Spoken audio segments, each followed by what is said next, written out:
Alrighty, welcome everybody to the late night learning bungalows for bachelors. Tonight you're going to be learning about useful geometry. That's right, you're here for education. None of that public school nonsense, none of that private school nonsense, none of that homeschooled nonsense. You're here to learn from me some real knowledge about how to use real geometry, and that rhymed because I'm a G. So, first thing I'd like to shout out is this fantastic music by the Green Observer. There is a link that I put in the description. I am pretty sure that I didn't put the link in correctly, and so it doesn't work right now, but I'm going to make sure it works later. You know what? If there's a Green Observer in the chat, one of the things that I'm going to work on right now, because you commented already, Green Observer, is I'm going to make you a mod, and you are going to go find your Green Observer link, and I want you to drop that in the description so people know where to find you, people know where to people know where to find your beautiful music. And so what I'm going to do over here is I'm going to open up YouTube, and you've already commented. I'm going to make you a mod, and ooh, there's extra sound. Excuse me. So while I'm doing this, let's see if I can talk and do two things at the same time, folks. So I think you should join the Bungalows for Bachelors Telegram group because one, it's free, and two, that's where I post all the links for the live streams. That's where we have all these great conversations. That's where you see cool construction photos and videos, and that's how you stay up to date. And man, if you want cool information, that's where you should get it. So just go to t.me/BFB success. There's also a link in the description below, and check it out. So if you don't want to go to the Telegram, you can just watch a whole bunch of YouTube videos. I got a whole bunch for you guys. And of course, if you want to participate and have lots of fun, then you should really check out the Telegram, because that's where I'm also going to be posting some links to some group games where we get together and we play this board game online it's free, called Cash Flow. And it was created by Robert Kiyosaki, the guy who wrote Rich Dad, Poor Dad. And this man is a wizard. And so if you are interested in building wealth and making good decisions, then you want to check all that out. Now, again, I'm working on producing two new programs for you guys. One is going to be the home design program. I want you all to understand how I do what I do with my design work so that you can do something for yourselves. And the second one is I'm going to be condensing down the home building program into basically, right now it's like 27 videos. I'm going to condense it down into like 5 videos. So it's going to be way faster, way meatier, and hopefully that is more useful for you guys. Now, if you're interested in building long-term wealth, then you want to check out the world's first blockchain certificate of deposit, also known as HEX. Go to hex.com to learn more, and you can learn for yourself how to build some wealth. Now, one of the last things I want to say before we get into the real meat and potatoes here is meat and potatoes are very important for your diet. And what else is important? The other thing that's important for your diet is knowing how to cook. And so if you want to learn how to cook, then you should look out for an update from us, either in the Telegram that we got or in the YouTube streams that I do, for the cookbook by Brothers, 2 of them, that's coming out to you guys. There's only going to be 100, and they're going to be hand-signed, and they're going to be printed copies. So you better be able to pre-order and lock them down. So that said, we're going to jump right into it here. So what is a roof? That's the first question, because we're going to talk about roof geometry today. That's the whole point of geometry that we're going to talk about. So a roof is a thing that goes on the top of your house. Its job is to keep the sun from damaging your house. Its job is to keep the rainwater from getting into your house. And generally, its third job is going to be to dress up the look of your house, right? If everybody just like cut the roofs off and did those flat commercial roofs, our houses would look pretty boring and we wouldn't really get very far in life. So that would just be sad. And so we don't do that. We build different kinds of roofs. So that's the thing on the top of your house. Now, roofs have slope, right? They're designed to get the water off your house. So to do that, we pitch them. And frequently I'm going to be discussing slopes. And if I refer to like a 512 or something like that, then you should know what I'm talking about is rise over run with the slope. Okay. So you remember your triangles in school? We got rise over run. There's a triangle. If this is a 5 and this is a 12, it's a 512 roof pitch. That's what I'm describing. So that angle, that's just how we describe roofs. That's just how we do our math. That's just the way it is, right? Typical residential roofs are going to be anywhere from a 312 to like maybe a 1212. So that's what I'm referring to. That's how we describe roof pitches when we build houses. Let me jump right into the chat. First of all, Green Observer, the guy making all this music, was the first in the chat. He is the OG guy here. And thank you for showing up, Green Observer. Thank you for spending your super valuable time instead of making music, watching this and learning about construction. And you know, maybe you are making music while learning. Who knows? But I'd also like to shout out Mr. Will Stevenson for smashing that button for the liking purposes. I appreciate you guys. So, what is a plane? Well, there's two kinds of planes, right? First kind of plane is this kind of plane. It looks something like this from the top down, right?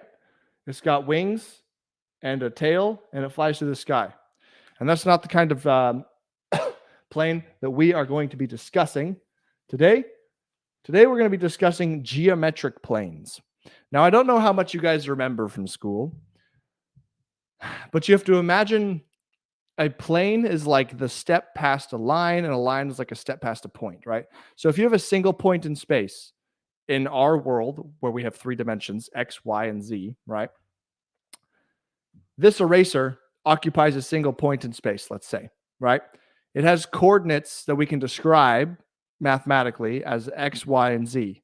So let's say if I'm talking about the distance from the corner of the table, it's over some distance, over some other distance, 9 degrees off to that, and it's up some distance. Okay, so that's a single point in geometry.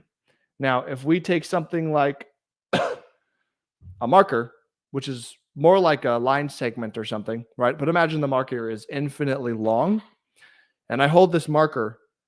It is now a line, right?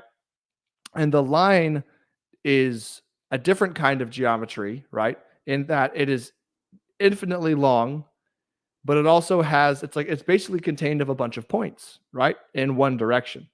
So that's a line. Now, if you go a step past a line, you would have a plane. So a plane would be like describing this mouse pad, okay? This mouse pad is a plane. Now, assuming it was infinitely rigid and it wasn't like, floppy like this, assuming it's perfectly rigid and flat, this plane, assuming it also extends infinitely into space, like a very big mouse pad would, very big, stiff mouse pad. This plane it exists and like basically, man, I don't really know how to describe this well, but basically it's like it also contains an infinite number of points and an infinite number of lines, right? So I can draw a line on this plane this direction. Like I could just take the marker and draw on this mouse pad. I could make a line from this corner to this corner, or this corner to this corner. It contains an infinite number of lines, right? So that's the plane. So basically, what we're dealing with here is roofs are created from a bunch of different planes existing in different spaces, originating from certain height, and like basically merging with each other, and they stop. Wherever they merge with each other, they end, right? And they can be the same slopes, they can be different slopes, they can be all kinds of stuff. So for you to understand some basic planes, we're going to draw a few pictures because that just helps everybody understand a little bit better. If we are going to have a super basic house like they used to be built back in the day, like a simple log cabin style or something, we're going to draw a house with 2 roof planes. All right. So top view of the house, it's a box. If we were to draw the roof planes on top of the box and there was a roof overhang, like it went past the walls, it would look something like this. You would see one rectangle and another rectangle. Now, this would produce what we call a gable style roof. If we look at this house from the front, it would look something like this. You would see your rectangle, and your roof planes would do this and this. And that is what creates that shape. And this wall happens to be tall and pointy. That's a gable wall, okay? So there are many types of roofs and many kinds of shapes. If we were to remove this line right here, and we had a single roof plane at a single angle, you could define it as a shed roof, and that would look something like this, right? And then you'd have a really tall wall on this side, right? But like typically sheds kind of look like that, right? It's kind of why it's called a shed roof. And that's a one way to build a roof plane. And the reason that it's now one rectangle is because it's just one plane. There's no extra lines because you haven't broken the plane anywhere. Okay. So another simple style of roof is going to be the hip roof, the hip or valley roof, right? So we're going to have a box. And the box is going to be, let's draw a long box so it's a little bit clearer what's going on with the different lengths. Okay, this is a long box. What's going to happen is we're going to imagine it's a lot like the gable one, right? So we've got, we've got this piece going down the middle. We've got this overhang coming off the side. But instead of there being 2 roof planes, there's actually 4 roof planes. And this is what it would look like from the top down. It would look something like this. And these would go down at a 45-degree angle, presuming that these had the same pitch, the same slope. And that's top-down view of a hip-style roof. Front view would look something like this. If that's your wall, you can still see that? Yeah. If that's your wall, then we would basically have this coming over to here, coming up to a point, and coming down like this. Now, this is typically cheaper to build because you're not building that big gable wall. You've just got some roof. It's the same area of roof. You are just building less wall. So that is the hip style roof. But basically, there's this balance in this game of figuring out like what planes meet where and what does what. So how are we going to start to break that down here? So we're going to talk a little bit about how a roof is stacked. Well, there's 2 ways to build a roof. You either hand stack it or you use trusses or some kind of combination of the 2. So if you're going to use a hand stack roof, you're basically going to start with a wall and like a simple house style, like the box house we were describing. And then you're going to take some, the first thing you're going to do is you're going to find out how long that ridge board is up at the peak of the roof, that really long one that runs down the roof. And you're going to put that up here. And you're going to figure out how high it's supposed to go based on the cool geometry math you know how to do. And you're going to put it up there, and you're going to cut this little wood post thing, and you're going to put it right below it so it can sit on top of that. And you know it's sitting at the right height for the roof framing. All right. And it's going to be sitting, of course, on a wall, something like this. So that's how you're going to know where that ridge sits. And that's going to help you make the roof. And the next thing you're going to do with your hand stacking, you're going to cut rafters that are all individually cut to fit this particular roof shape, slope, style, length, size, you name it. It's all about that. So you're going to cut the same for both sides if that's, what you're doing. But that's a hand stacked roof. You're going to cut boards and you're going to stack them up and nail them in place as you're going. Hand stack. Other type of roof is a truss roof, where you basically order pre-stacked and spliced and nailed boards that have all kind of been connected. And actually, you're not going to have a ceiling here. When you build this, you've just got your walls. And then you're going to order a bunch of trusses, and they're going to be delivered, slapped on the ground. You're going to pick them up. Well, hopefully they'll stack them actually up on top of your walls. That's a little faster. And then you're going to unstack them and stand them up. But they're going to look something like this. There's a bunch of 2x4s or bigger boards that have been, and there's all kinds of like shapes they can make with these. But generally speaking, they might look something like this. Maybe an extra little leg out here, right? That's like a truss, right? So the basic premise of this is you're using a bunch of smaller members acting together in a system to span that distance instead of a bunch of larger members that are like working more individually. So that's the truss. Now, biggest difference between truss stacking and hand stacking is that, like I said, that hand stacking, you're cutting bigger boards to fit them all in place and build the geometry of the roof. With trusses, you're going to stack these and stand these all up, and you're just going to cut a bunch of little blocks, and you're going to fill in all of the rest of the roof. And like, you're going to just put all these blocks in and like stack the trusses and hold them all down in place with all these blocks. You're going to space them with the blocks. You're going to just do all kinds of stuff, right? So lots of block cutting. All right. So those are the 2 ways that roofs are generally built. We're going to talk more about hand stacking because that's more like relevant to understanding the geometry of the roof and how things come together. So let's talk about the top of the wall, right? It's a very important part. Um, if this is our wall, the wall, if I'm sectioning it, has two top plates that look like that. And I'm going to put a rafter on top of that wall. Well, there's a bunch of different things I need to know to basically stack my roof. So if I happen to know that I need to be building a house with a pitch of a 6, let's say a 612 pitch, then I am going to, let's say I've got another wall over here. All right. So if I know that I need to have a 612 pitch, and my floor plan from my designer draftsman dude told me that that dimension was like 20 feet or whatever, then I now have, well, they're going to give me like the exterior dimension. They're not going to give me the interior. But let's say the exterior is 20 feet. Okay. So I now have enough information to know what an imaginary triangle is going to be, because I need to imagine the imaginary triangles. There's very many triangles when you're framing a house. Okay. So the imaginary triangle that's going to make your house is going to be based on this 20-foot number and your roof slope. You've fully defined the triangle if you have that, presuming your walls are the same height. These are the same height.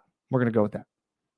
So I know 612 is the pitch, which means that's the angle, right? It's the angle the roof goes up. And so I'm going to start here. I'm going to go up at some imaginary angle.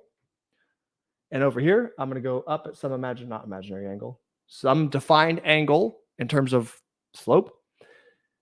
And this triangle is a fixed size because I know this point to this point was 20 feet across. So that said, I know all of the dimensions and I know all of the angles of this triangle simply by knowing these two angles and one side, right? Take you back to geometry class. So from there, we're going to use the imaginary triangle to figure out how to create the geometry of the roof that's going to work for us. Now, like I said before, there is going to be a ridge board at the top that's set by some guy who figures out how high that is. And he's going to figure out how high that is by doing this math. And one of the things that we do is the ridge boards we're using, they're like 2x nominal lumber, which are going to be 1.5 inches wide. Okay. So he's going to put a board up there somewhere that is 1.5 inches wide that's going to sit below that roof plane. So the very corners of this, the very tips, don't project past that imaginary triangle. The imaginary roof geometry is the thing that we're building here. And actually, this is slightly incorrect because the imaginary triangle is going to get raised up in a second. So I'm going to get rid of that. But that's the idea. So let's talk a little bit about the above the wall spot where I started talking. When I cut a rafter that's going to go up to that board and it's going to come down to my wall, let's simplify this and assume there's no roof overhang. I'm just going to cut the end of the rafter off right here. So the rafter gets cut off right here. Great. The rafter is going to run up at the same slope of the imaginary thing, right? And then what I want to do is I want the bottom of the rafter to come off the wall right here at the same slope as the blue line. And so I need to cut the rafter at the end with this interesting angle, right? That's defined by the 612. And there are tools that allow us to do that very quickly so that I can set the rafter down on the wall flat. And I know that it's going to be sitting at the right angle. And then at the top, I'm going to make what's called a plumb cut, where I'm going to just snip that off at the proper angle for creating my roof geometry. And when I snip that off, that's the face that's going to sit up against that ridge board that we make, right? Now, here's some numbers we need to know. This right here is the plate height. If you have an 8-foot wall, that's not 8 feet. It's kind of confusing, but that's not 8 feet, all right? We build things in America to be fast, and people figured out at some point that, hey, our sheetrock is 4 feet wide, and when we put 2 layers of sheetrock on a wall, stack one on top of each other, that's 8 feet of sheetrock. Well, then shouldn't you just make your wood, 8 feet tall, and then it's 8 feet? No, because that's not how we tend to build things. What we like to do first is put the sheetrock on the ceiling. And so what's going to happen is the sheetrock on the ceiling is at least 1/2 inch, maybe 5/8 of an inch thick. And so you've already lost a half an inch off the height of your wall. And so if you had an 8-foot wall exactly, you covered the lid, the ceiling with sheetrock, you don't have 8 feet of wall left to stack your wall panels. Now you got to cut one down half an inch. That would be a pain, right? So we don't do that. Pre-cut studs make our plate height 1.125 inches taller than the nominal ceiling height. All right. And we do that to give enough room for flooring, for gap, for whatever. So the sheetrock can just go on. Okay. An 8-foot stud is 97 point, well, not the stud itself. The plate height of the wall is 97.125 inches tall. The 9-foot ceiling plate height is 109.125 inches tall. And a 10-foot plate height for a 10-foot ceiling is 121.125 inches tall, right? Same pattern. So this is the plate height. We need to know that because that number matters. We're building our roof off of that height. If for whatever reason there's different wall heights in your house, very common. Some people like a 10-foot room over there, and some people like a 9-foot room over here. Maybe we want 10-foot rooms for our big, tall living room, right? And then we'll have a shorter room for our bedrooms because it just doesn't need to be that big. You know, it just depends on what you want to do. So you have to factor in if that wall height's changing and this triangle is starting at a different height somewhere else, we have to keep in mind the reference. So that's something to know. That is the plate height. This height right here of where the actual top of framing happens is called the baseline height. Now, these things are probably not super useful for you, but they are different terms to describe what these framers are dealing with when they're adjusting their imaginary triangles around. Now, remember, I said this triangle is going to move up, and it's moving up because there's this difference between the plate height and the baseline height where we actually have to adjust this thing up so we get the right height of our ridge. So if I were to draw the ridge board in here now, then I would take the blue line, right? Basically right in line with my black line. And I would do the same from the other side, right? And I'd get the ridge up here in the middle. Let's presume that's the middle. And I'm actually going to drop the ridge board down just a little bit. Beautiful. And we're going to keep all of the wood below this imaginary plane. If I were to stick the wood like this board up to the very peak, now we have this little chunk of wood sticking out the top. And like, yeah, you would never see it, but like, that's just, that's not how we do geometry. The whole point is to keep literally all of these planes perfectly ending and lining up in the right spot. So if you would take your OSB or your sheathing or your whatever, and you sheet the whole roof, all the sheathing panels come into perfect corners and everything is geometrically planed out and very nice. All right, so that's what this looks like on the wall. That's what some of the geometry is that people are doing when they're stacking rafters. That's what those are called. This is generally, okay, well, generally there's an overhang. This isn't cut off here. This comes down farther. Come on, this comes down farther. And there's a notch made for this like wall to fit in. That's called the bird's mouth notch, typically. And it is called the bird's mouth notch because it's like a birdie, bird's mouth, feeding birdies or whatever.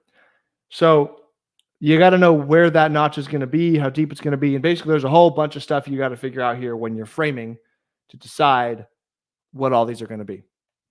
And it's especially important when you're designing a house, because if you don't understand the thicknesses of everything and what people are actually going to be doing, then you might design something that has a very expensive problem later.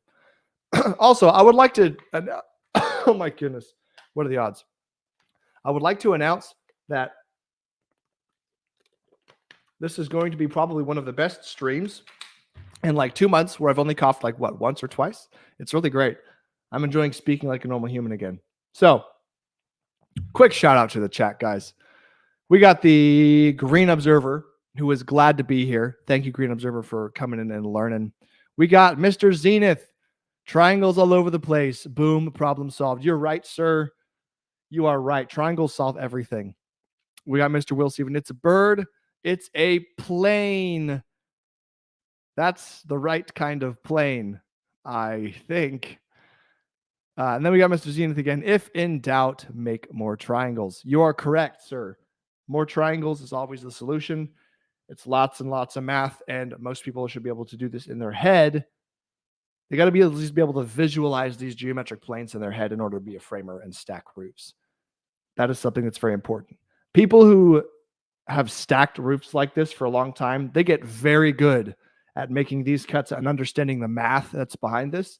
And let me tell you, this is like the geometry and the rules and the calculations that are behind this stuff is way more complicated than what most of you people have learned in school with geometry. So the people that get into this trade, they get really good at it. There's a lot going on. So there's some respect to be had there for these people. Now, that is the bird's mouth area. So let's talk a little bit more about top-down shapes and stuff and understanding what's going on with the geometry itself. So let's do some examples. If you are in the chat right now, I would love for you to chat a recommendation on the shape of a house. You shoot one out, I'm going to draw it, and I will draw you what the roof would look like because I've seen so many darn roofs that I just get it, okay? So let's start with something a little bit more complicated than a box. We're going to make an L-shaped house, all right? So regular hip roof, L-shaped house, okay? Here's how you would do this. Everywhere there's a corner means there's a hip or a valley. So you're going to know that every corner, something comes in at a 45-degree angle like this. Like that, and like that. You also know that in the middle of two long wall sections is going to be a ridge. Like that and like that. And so what you're going to do is you're going to connect your ridges to all your hips and valleys. You're going to basically bring these in, bring these in, bring this in, bring that in, bring that in, touch those together, something like that. And then you just connect all the overhangs. And voila, you've made all of the roof shapes. How many roof planes do we have on this house? 1, 2, 3, 4, 5, 6 different roof planes. So when someone's stacking this roof, they're going to figure out how high that ridge is, how high that ridge is. They're going to do a bunch of math to frame this all in, right? This is simple stuff too. This is like the whole ceiling height's the same height. I mean, you name it, guys. Okay, so we got Will Stevens. He wants a house in a hexagon shape. You got it. I will draw you a roof in a hexagon shape. And then Mr. Green Observer says, dang, I was thinking the same thing. Will, excellent. Okay, hexagon shape coming up just for you guys. So here's how this works. It's the same rule for a hip roof if we do a hexagon. And a hexagon is 6 sides. I had to think about that for a second before I started drawing. Let's try going like right there. Right there. Ooh, I'm getting ideas for like future mansion shapes. Now, I have to say, you design a house like this, you're going to be paying an arm and a leg to all of your framers for doing odd angle janky stuff. I guarantee it. They're going to hate you. And so they're going to make you pay for it because it's going to take them way more time. So here's how we do this, guys. It's quite actually simple for something as simple as a hexagon. The same rule. We have a corner of a roof pitch change in here. So that means this is going to come in perpendicular. That's going to come in perpendicular. That's going to come in perpendicular. That's going to come in like that. That's going to be like that. And that's going to be like that. Now, there are no hips and valleys here because I drew an equilateral hexagon. There's no anything longer than the other. So these are actually all just going to meet in the middle. Just like that. You picked an easy shape for me, guys. And then you're going to go around the sides. You're going to connect them all like that. And you have 1, 2, 3, 4, 5, 6 roof planes that all come up to one point. Let's see if I could draw this in a frontal view as well. So here's how we're going to do this here. Front of the wall. So here's the outside all the way over to that side. That's the full width. Let's say our hexagon, let's see, the wall corners are probably somewhere about here and here. And our roof peak is going to be somewhere around here. It's 1 point. Our roof comes to 1 point. And I know that the roof is going to come over here to this side. No sweat.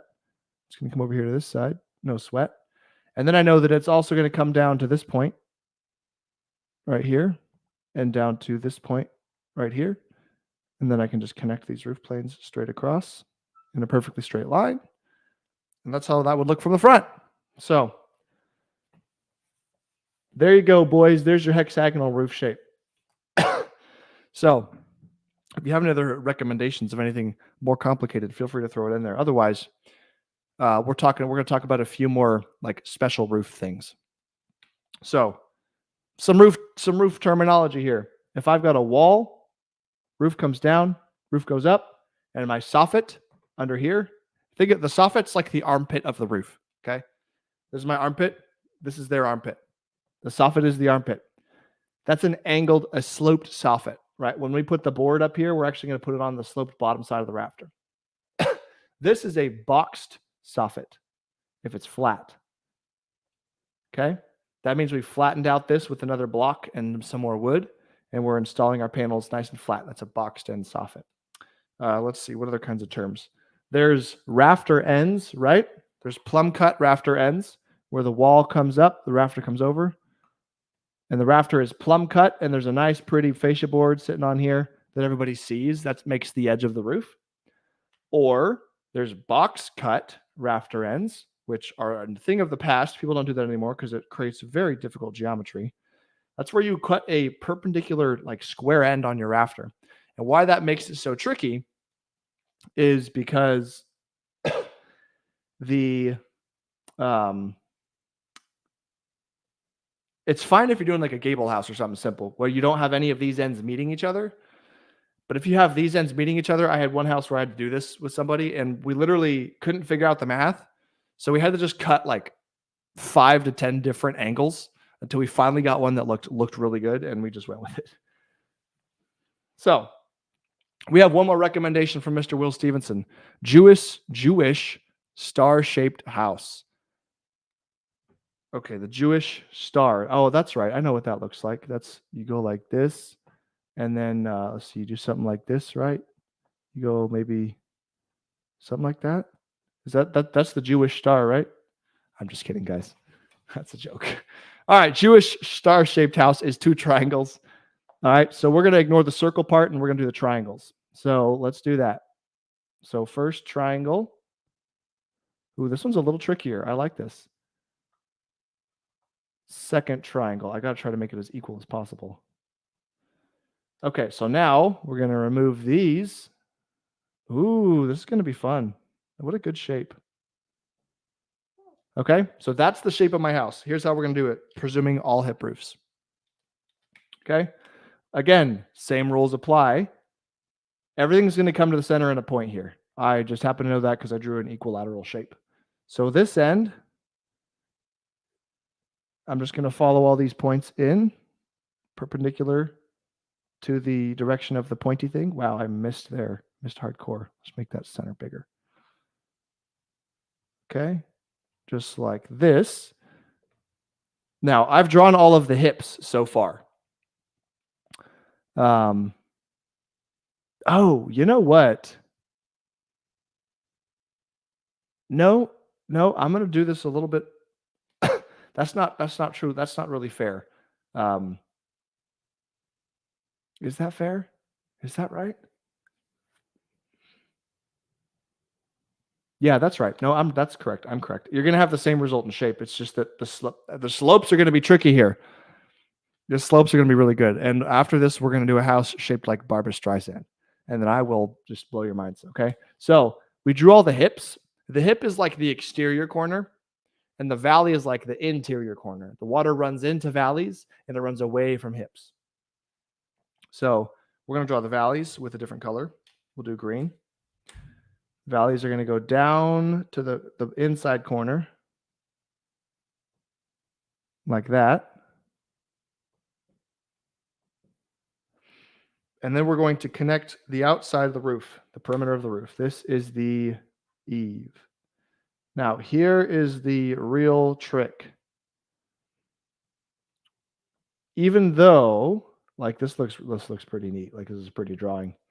Here is what the slopes of the roof are doing. All right, I'm gonna use black so it hopefully stands out.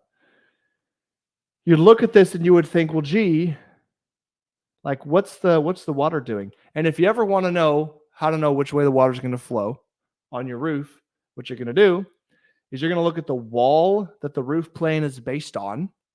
And it kind of looks like this particular roof plane's like moving towards the center here. Well, it looks like that, but that's not what's happening. What's happening is if I were to draw in the rafters, they all sit on the wall and they go upwards to the slope, perpendicular to the wall, right? So this is actually what the rafters are doing in this particular spot. This one, right? So I'll do this. So it's actually the water is actually flowing down the length of these rafters. So if I were to draw that all the way around, that's what it would look like. And so you basically are going to do a bunch of crazy geometry to figure out how these are all going to blend together. But like that's what it would look like. Barbara Streisand. Oh man. And then I've got I'm going to answer one question from someone who asked about very tall roofs are and like what the purpose is. What is the purpose? All right. So what does Barbara Streisand look like? Okay, I'm going to draw Barbara Streisand as a house.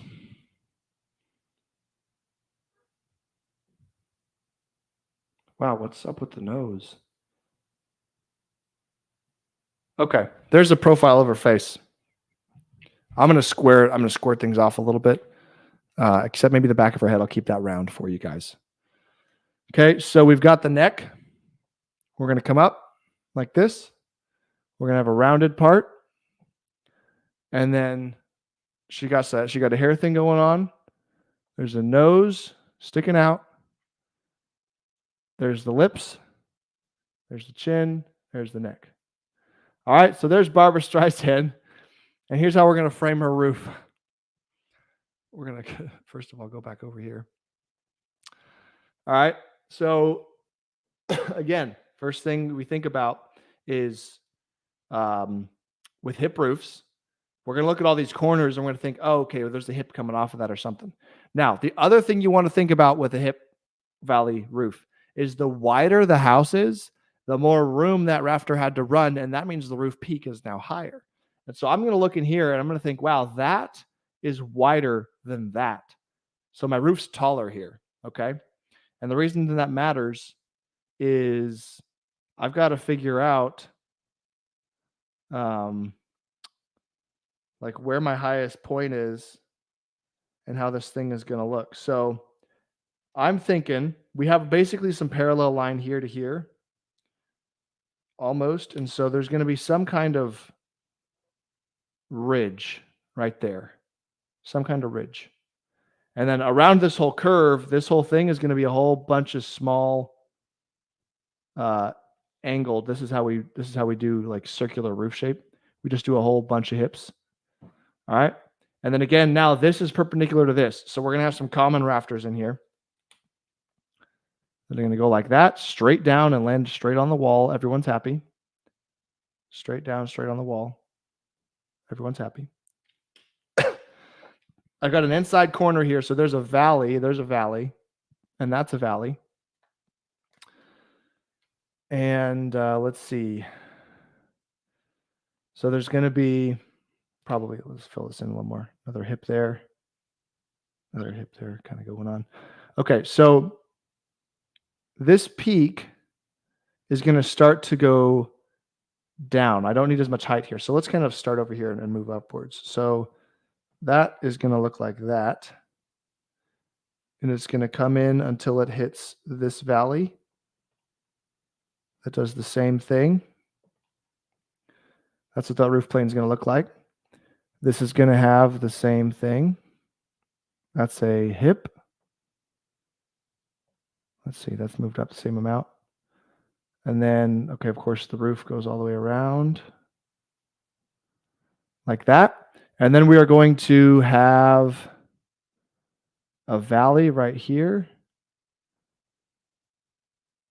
And then this is just going to keep dying down like that. And then so someone's going to have to do some kind of angle between these two valleys that's not like, because you're basically merging down here. I drew this like vertical horizontal, and this is at an angle. So you're going to get some really ugly valley right here or hip right there.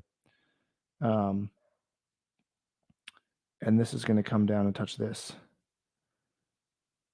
And then somewhere in here, oh boy.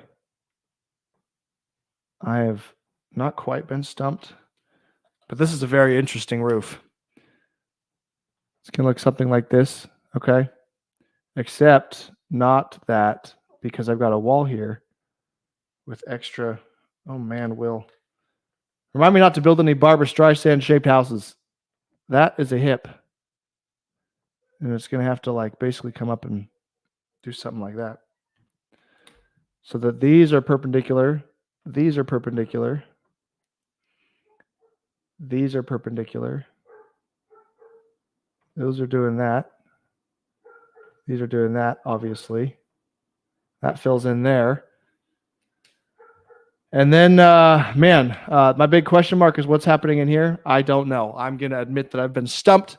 You've done an excellent job. Mr. Will, thank you so much. Thank you for the compliment. This is excellent. Tam, we got the one and only Tam in the chat. Welcome, Tam. I am glad you made it, and I'm glad you're here to learn about roofs and Barbra Streisand's head. All right. So let's get rid of this thing.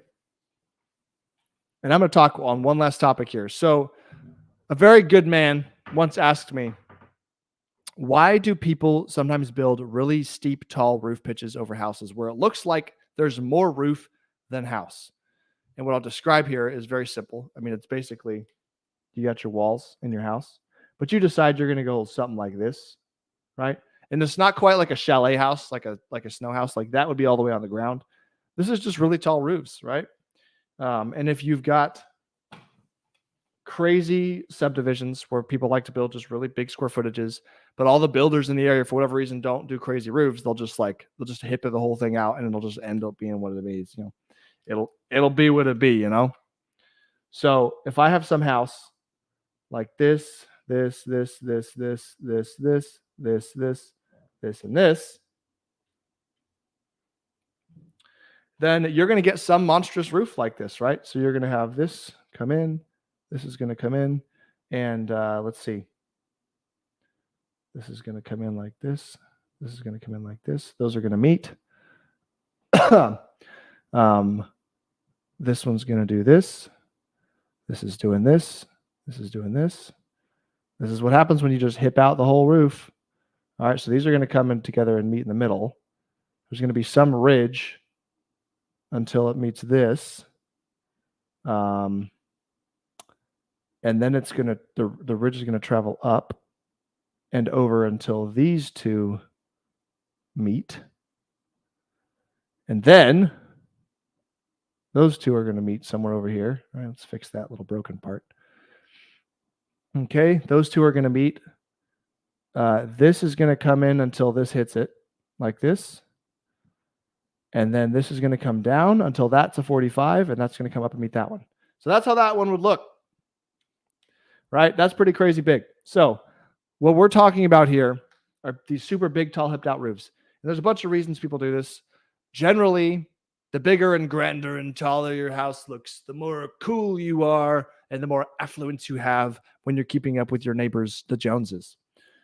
That's a big reason, honestly. People do not need their houses to be that big. Now, here's a second reason, a little bit more functional. If I've got a wall and I've got a wall, these are regular 8-foot walls or 9-foot walls because I'm poor and I can't afford a lot of brick on the outside of my walls, and I don't want to build tall exterior walls. But I really like having tall ceilings. Well, frequently in modern tract homes and subdivisions, you will see people have regular-ish height walls and a regular-ish roof or a steep roof.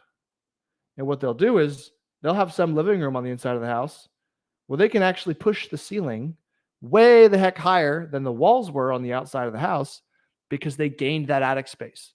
And they want more attic space to work. So that's frequently a reason that actually kind of makes sense. People will push those roofs up so they can gain more interior space in central areas, the big common rooms, the great rooms, you name it. They want to be able to gain that height on the inside of the house. And so they'll do big, tall, steep roofs, right? So people do it for the grandness. They do it for the functionality of storing stuff in here. That kind of seems like it's it. I mean, there's probably potential other reasons, but You either are using the space or you just want it to look big and tall. You're literally spending a bunch of extra, because as soon as let's do some science here. Check this out, guys. Okay. So if we have this 45-degree angle, yeah. So this is a 12-12 pitch. That's super steep. A 12-12 pitch is a 45-degree angle. And this is a special right triangle, right? So we happen to know that the leg times the square root of 2 is going to give me this length. And so if we did a different triangle that was maybe like let's simplify some math here. So if we did like a low slope roof, like a 312, then I don't actually know what this is without doing trigonometry, but and my phone's my camera, so I actually can't do trigonometry. So that's not going to help me, but we could do something like, what is this? Let's see. 3 and 4. Let's do something a little bit different. So I can do a 3, 4, 5 triangle because that's super easy. So if I do 3, 4, 5, 3, 4, 5, what slope would that be? To make that a 12, I multiply it by 3. So let's go from a 12, 12 to a 9, 12. And so everything gets multiplied by 3. That makes this 15. Okay. Square root of 2 is 1.41 something. So let's just go with 1.41. Okay. And let's do some long multiplication here. 1.41 times 12, because I don't have my calculator. Let's do it. Actually, let's simplify this. Let's do 1.41 times 10. That's 14.1.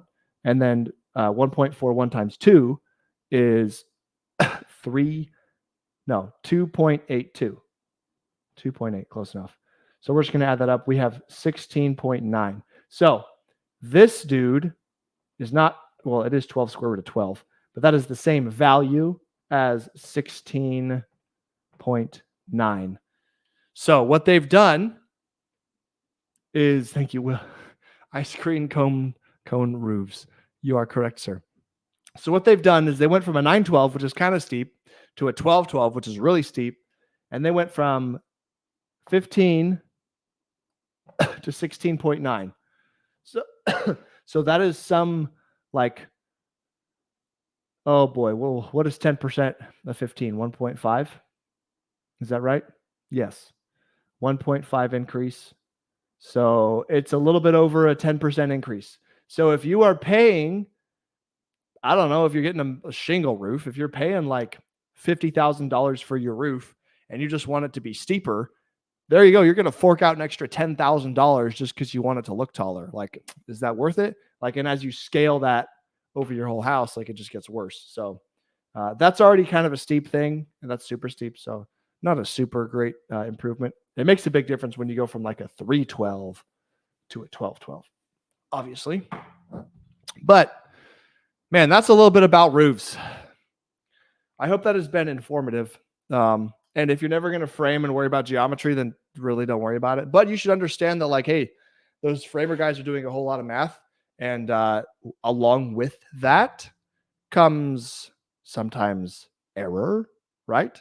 So you ought to be thinking about who's doing the work and who's checking the work and are they good at math and this, that, and the other. And the long story short is, if you want the best roofs, guys, you just go get Asians to do it, because they're going to be better at math anyway because of their language advantages and all that kinds of stuff. So good luck finding Asian roof framers, unless they're over in Asia, because they don't come here to frame roofs. Thank you for the comment from Mr. Will Stevenson. I have learned a lot. With a capital H, that must mean that he has. And so appreciate all you guys coming. Shout out the chat a little bit here. Green Observer, appreciate you, sir, both for showing up and for the fantastic music that you create that allows me to get my pump on before doing this show. Mr. Zenith, I appreciate your company, sir, your support, Tam, and of course, Mr. Will Stevenson. Thank you all for coming on and supporting. If you would like to learn a whole bunch of stuff and be part of a cool community, join the Telegram, t.me/BFB Success. We're all here to make friends and influence people and have a good time and learn about cool stuff, play cool games. If you are someone who likes to learn more about money, then there's also occasionally going to be some online cash flow games there to play. That is a very fun thing to do. But ultimately, I thank you guys for watching, and I hope you learn more about construction every single week by coming on here. I will see you all.